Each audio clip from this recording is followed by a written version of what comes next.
വീടിന്റെ വാഷ്റൂമുകൾ ഇനി ഗ്ലാമർ റൂമുകളാക്കാം സെറ സ്റ്റൈൽ ഗാലറിയിലൂടെ. Sera style gallery near cooperative college, Manjeri.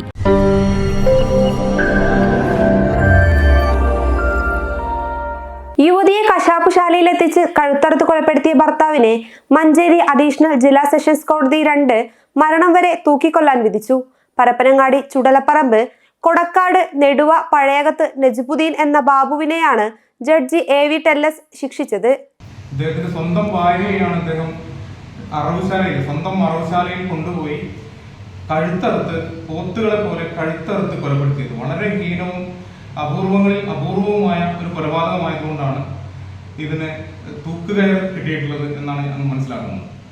IPC 302 വകുപ്പ് പ്രകാരം മരണം വരെ തൂക്കിക്കൊല്ലാനും, അതുപോലെ തന്നെ IPC 404 വകുപ്പ് എന്ന് പറയുന്നത് മരണത്തിന് ശേഷം ഈ മരിച്ച സ്ത്രീയുടെ മഹർ ഇദ്ദേഹം എടുത്ത് ഒളിപ്പിച്ചു വെച്ചു എന്നുള്ളതാണ്.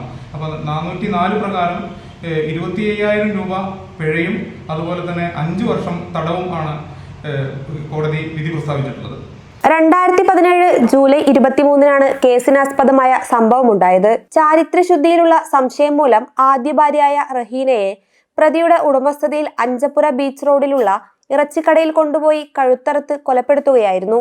പുലർച്ചെ 2 മണിക്കും 4:45-നും ഇടയിലായിരുന്നു സംഭവം. കശാപ്പുശാലയിൽ നിന്നും ഇറച്ചിക്കടയിലേക്ക് മാംസം കൊണ്ടുപോകാനെത്തിയ ജീവനക്കാരാണ് മൃതദേഹം ആദ്യം കാണുന്നത്. കൊലപ്പെടുത്തിയ ശേഷം മൃതദേഹത്തിൽ നിന്നും 36.43 ഗ്രാം തൂക്കം വരുന്ന സ്വർണ്ണാഭരണങ്ങൾ കവർന്ന പ്രതി കോയമ്പത്തൂർ, പാലക്കാട്, തൃശൂർ എന്നിവിടങ്ങളിൽ കറങ്ങി താനൂർ റെയിൽവേ സ്റ്റേഷനിൽ ഇറങ്ങവേ പോലീസ് കസ്റ്റഡിയിലെടുക്കുകയായിരുന്നു. 2017 ജൂലൈ 25-നാണ് പ്രതി അറസ്റ്റിലായത്. പ്രോസിക്യൂഷന് വേണ്ടി ഹാജരായ additional public prosecutor advocate KP Shaju 41 സാക്ഷികളെ കോടതി മുമ്പാകെ വിസ്തരിച്ചു. 66 രേഖകളും 33 തൊണ്ടിമുതലുകളും ഹാജരാക്കി. പ്രോസിക്യൂഷൻ ലൈസൺ ഓഫീസർമാരായ P. അബ്ദുൾ ഷുക്കൂർ, ഷാജിമോൾ എന്നിവർ പ്രോസിക്യൂഷനെ സഹായിച്ചു. താനൂർ സർക്കിൾ ഇൻസ്പെക്ടറായിരുന്ന C. അലവിയാണ് കേസ് അന്വേഷണം നടത്തി കുറ്റപത്രം സമർപ്പിച്ചത്. പ്രതി പിഴയടയ്ക്കുന്ന പക്ഷം തുക കൊല്ലപ്പെട്ട റഹീനയുടെ മാതാവ് സുബൈദയ്ക്ക് നൽകണം.